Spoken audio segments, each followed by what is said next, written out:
Ooh. A cop just threw some trumped up charges at some guy. He regrets it. So, let's see why he regrets it. Lately, I've been developing a hatred towards corrupt cops.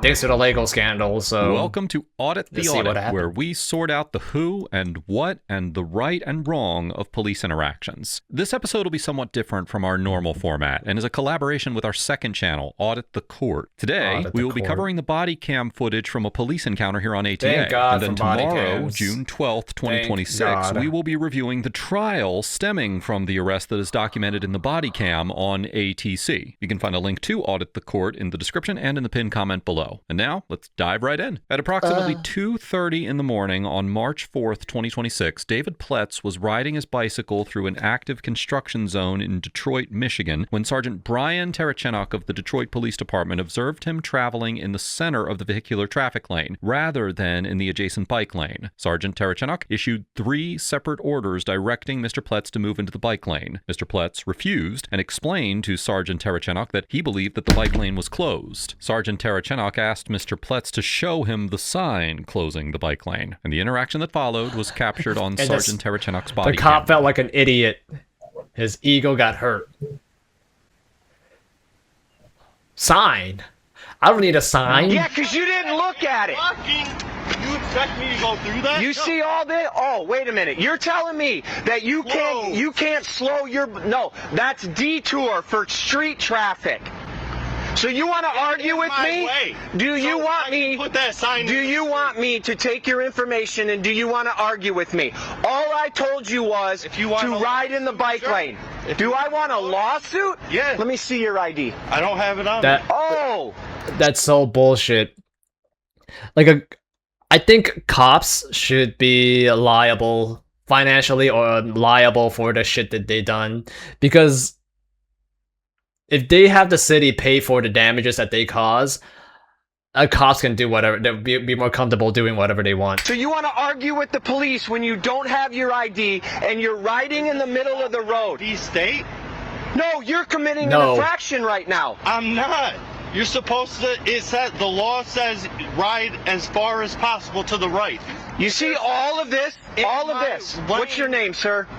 I don't have to tell you. Yeah, you do, because you're detained right now. Under what law? Did I... Radio 470. I'm at Green and Fort.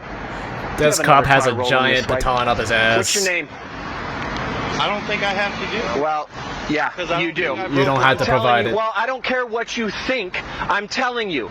This bike lane, all of this construction right here. What's your reason? I'm not in any trouble, just have a uncooperative individual. All of this construction was made for people like you who want to ride your bike in the street, so you don't get hit and get killed by cars. Now, you have all of this. And killed by this. My man, if you can't slow your bike down enough to avoid this minor obstacle. Who's to say that I could even see that? If that was in the road, it would be different. You have a headlight on your your bike, don't you? Do you have a headlight on your bike? Yes, I have a headlight. Yeah, well, why isn't it on? It doesn't have to be. It's a bicycle. Well, you're the one who said that you can't avoid obstacles. And if you have a headlight, maybe you should have it on to not hit obstacles. Does that make sense to you? The obstacles shouldn't be in the bike lane. It is your responsibility to control your vehicle. You see all these pylons? We control those. You have 2 seconds to give me some ID or give me your name. I don't think I have. What's your reason? I told you. Put your hands behind your back. I love people like you who think that you're going to tell me the law. When Sergeant Terachenok requests Mr. Pletz's name or identification, Mr. Pletz refuses, and Sergeant Terachenok responds by placing him in handcuffs. Section 257.311 of the Michigan Compiled Laws shall have the receipt described and shall display the same upon them. requires a licensee to carry and display their license on demand. However, this obligation applies only to individuals operating a motor vehicle. I knew it. As Mr. Pletz was riding a bicycle, he was not required to carry or provide. I think no, this law applies to everyone. Here's the thing.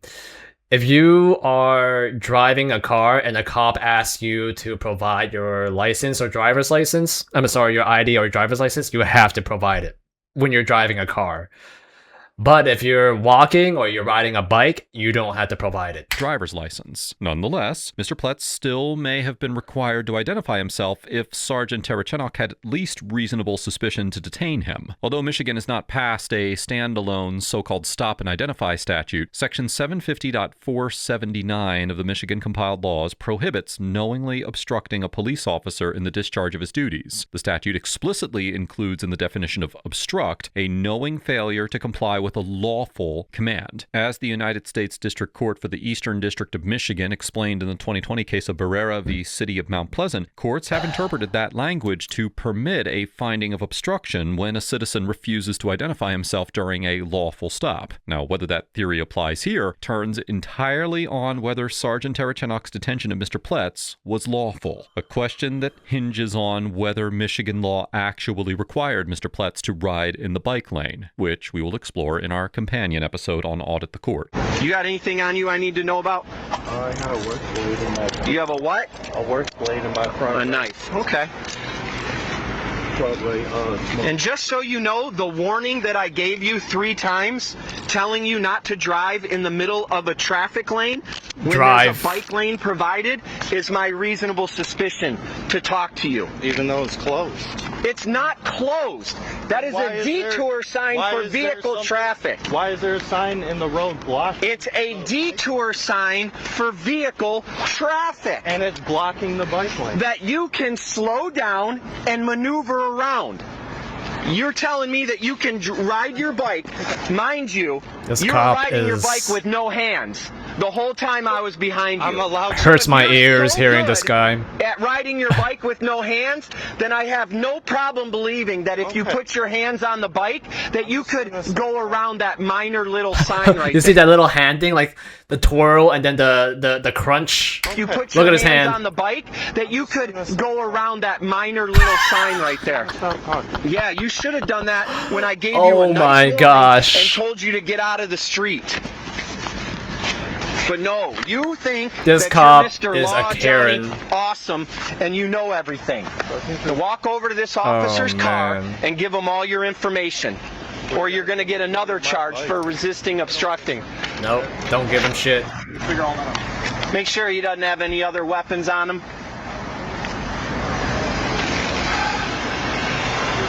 Yeah, I'm good.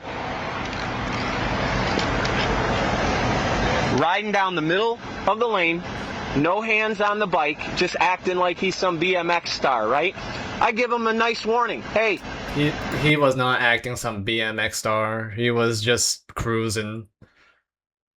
This cop got so butthurt because the guy was just riding around some trash. Oh, you gotta be in the my bike lane, God. dude. No, I don't. It's closed. Yeah, dude, you gotta move out of the way. Bike lane. No, I don't have to do nothing. The bike lane's closed. Makes me come all the way back here because he says this He's sign so mad. is telling him that the bike lane is closed. And that he cannot maneuver around that sign right there because it's too dangerous. But yet he's in the middle of the lane with no hands, riding down the street like he's on a 10-speed in Palm Beach, like some beach hippie, swerving around. And then he wants to give me the, I don't have to provide you my information. This is a non-stop and frisk state. You don't have any reasonable suspicion to stop me. Just being a clown. This cop is so butthurt over a You got bike. any other weapons besides this knife? There was one in there. Man, you have a hard time listening, don't ya? Don't. If that cop calls it a weapon, don't even acknowledge it. What weapon? What weapon? Just say that, and that will piss him off even more. And then it might even get him to get him aggravated enough to punch this guy in the face, and then you'll get money. Do you have any other weapons besides that knife? What weapon? Oh, you already grabbed it. Yeah, no, that's not. Man. Got me out here blocking trucks, all because you don't want to listen. Oh, look at that. He's trying to make it seem like, oh, you're making me do a bad thing because you don't want to obey my orders. You are making me do bad things. It's your fault. I'm gonna tell you something, man. With the word framing. I don't know where you guys get this attitude that you don't have to listen to the police. It never works out for you guys. This guy keeps Has talking. he got something else on him? No one's talking to him, but he just keeps yapping.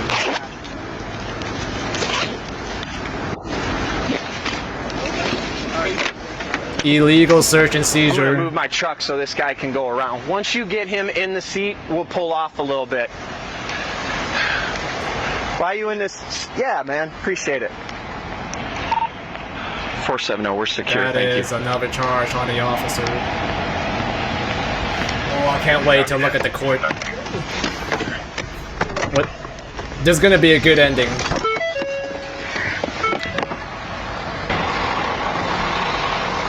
I can't wait for the good ending. This cop is such a turbo dickhead. No more weapons? I don't believe so. Check this out. Anything with his name in there yet?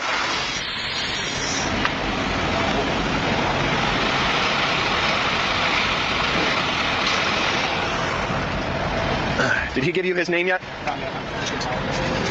Where are you from? I really don't understand why people think that you can just act however you want to act, especially when I'm giving you a break. He's not acting however he wants to act. If he acts however he wants to act, he would just... All you had to say was yes, sir, and move over and let me pass. But for some reason, you've got it in your head that you're going to argue with the police and somehow that's going to turn out good for you. How do you rationalize arguing with somebody who... I've been a police officer for almost 30 years. Do you think arguing with me about something so petty... Wait, this guy's been an officer for 30 years? He doesn't sound like he's been working in the police department for 30 years. You would be like at least 58 years old if you've been working in the...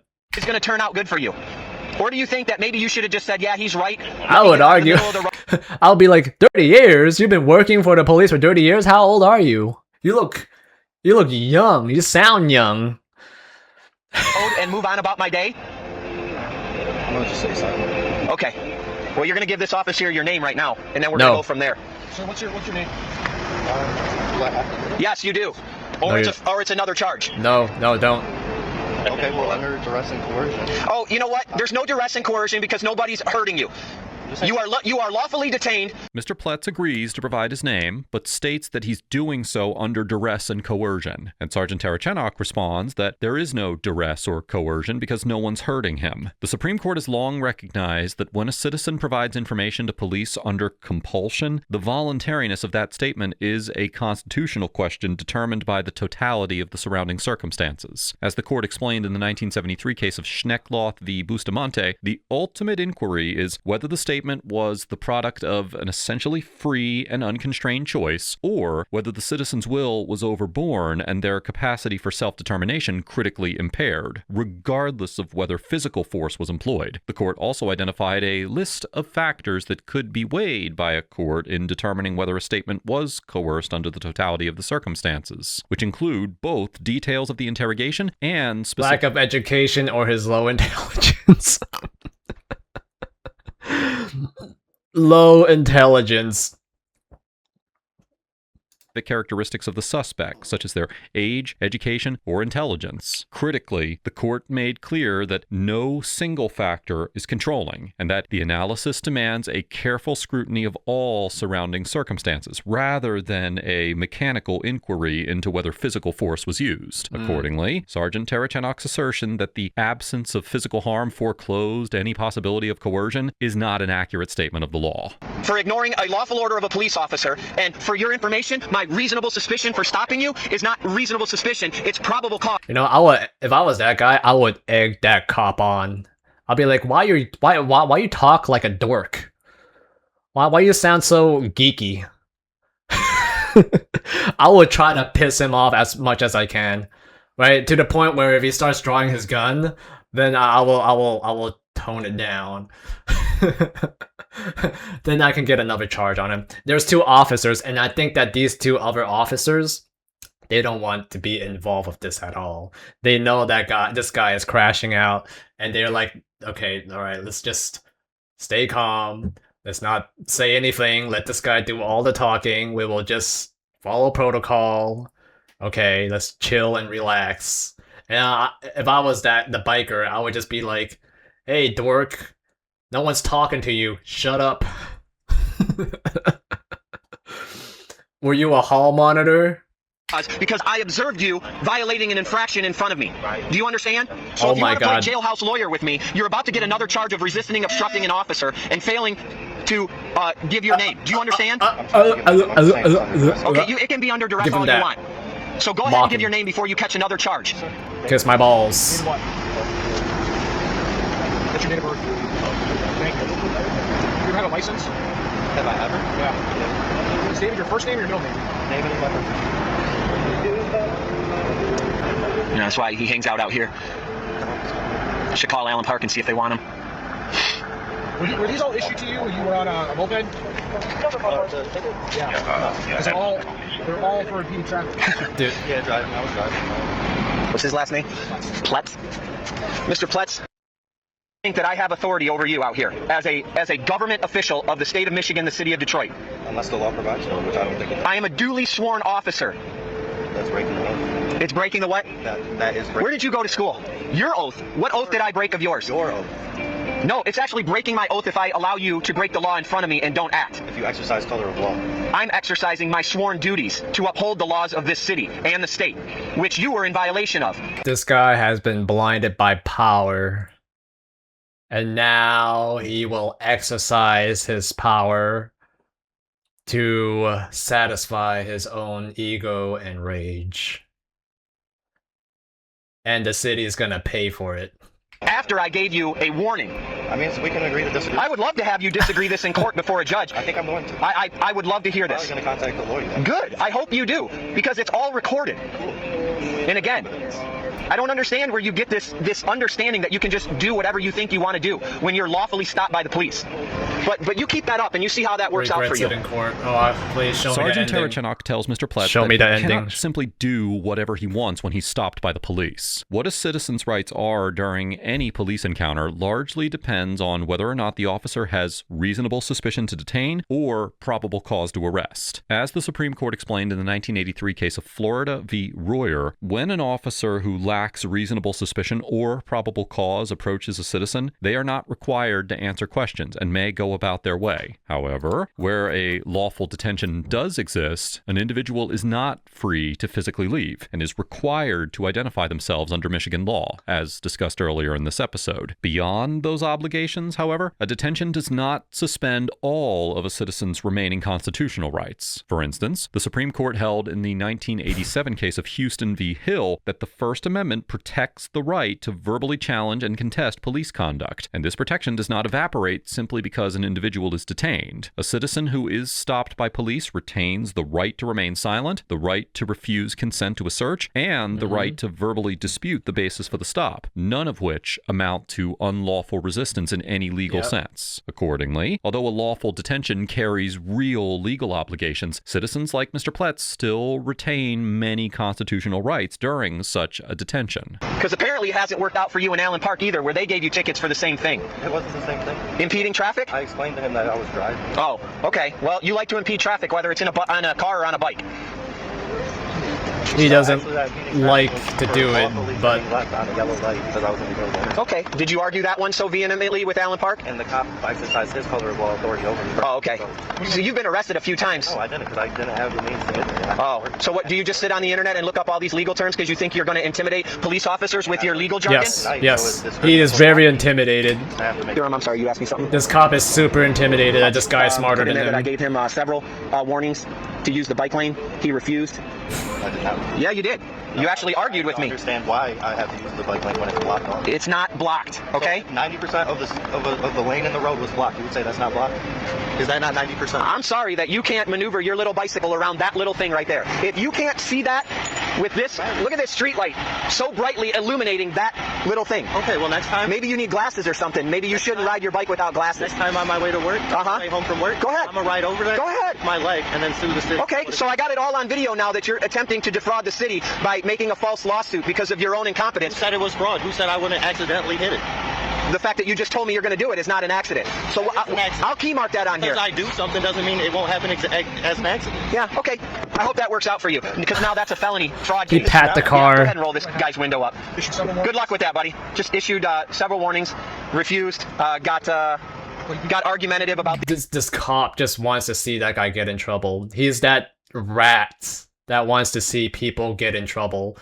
Please fire this cop. This video is the getting bike short. lane, refused to give me his I want to see the identification. justice. And then that's when I called you guys over, so. I wonder if he just sits at home looking up stuff on the internet to... But hey, guys, this is a perfect example of someone who's going to throw a bunch of legal jargon at you to try and intimidate you. So when they do that, just make sure you know what you stopped him for and tell him. Because he want to sit here and argue with me about everything under the sun. So when you Show got me your the probable court cause, you're good to video. go. And just stand by Show me it. the court video.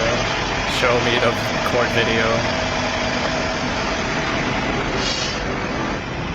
He had nothing on. Oh, that's awesome. Also, he goes, I can't see this. I said, well, if you're riding at night, maybe you should turn your little headlight on so that you can see obstruction. Little head, Marijuana. little Okay, bike, go little ahead. headlight. Yeah. All this traffic, all this road construction to put these bike lanes in, and then they don't want to use them. Find it? Awesome.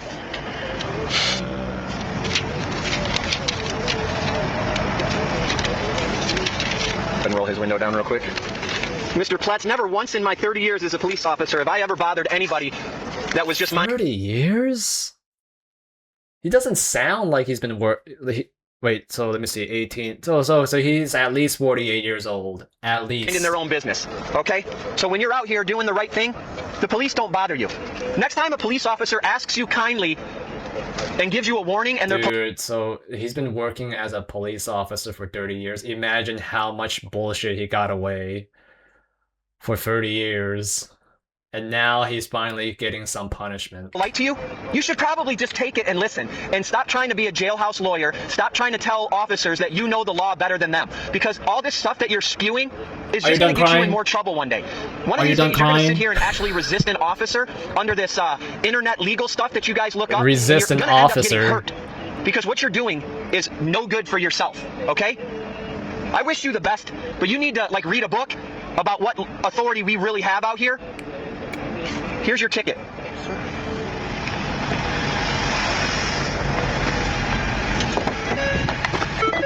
Sergeant Tarachanok issued Mr. Pletz a citation for disobeying a Oh lawful my order God, of the that police officer this guy and is interfering with traffic. And on March insane. 10th, 2026, he was officially charged. Mr. Pletz entered pleas of not guilty, and the matter proceeded to a bench trial. To find out what happened, be sure to subscribe to our companion channel, Audit the Court, using the link in the description and in the pinned comment below, and make sure to tune in tomorrow for our coverage of the trial. Overall, Sergeant Tarachanok gets an F for maintaining Oh. a condescending and berating demeanor throughout the encounter, Oh, he's old. demanding identification without a clear legal basis, and arresting Mr. Pletz for refusing to provide it, and misrepresenting the legal standards governing the detention. He does Rather not look than like how he engaging with sounds. Mr. Pletz's legal objections in any meaningful way, Sergeant Tarachanok repeatedly mocked them, characterized Mr. Pletz as a jailhouse lawyer, and delivered extended lectures about the futility of arguing with a nearly 30-year veteran. The legal framework governing identification in Michigan conditions any obligation to identify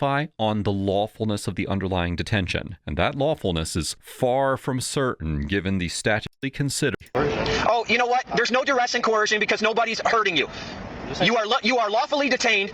But usually duress and coercion imply Usually. some type of force. Okay, Is what I believe I said.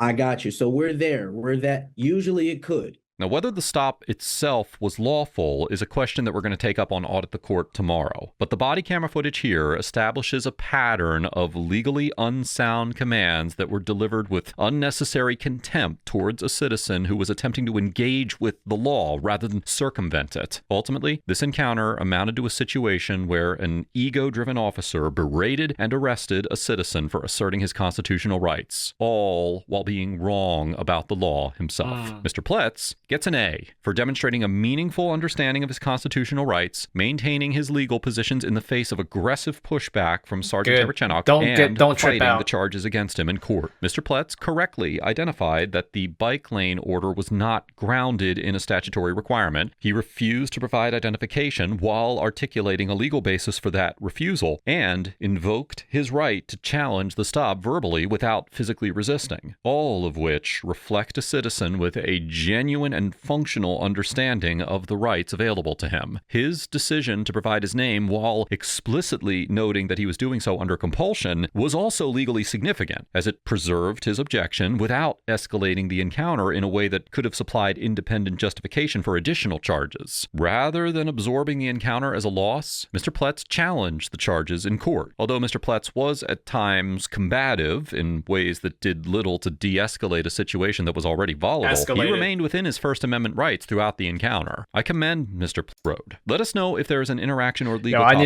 need to see the fucking court. Comments below. Thank you for watching, and we'll see you over on the Audit the Court channel for our coverage of Mr. Pletz's trial.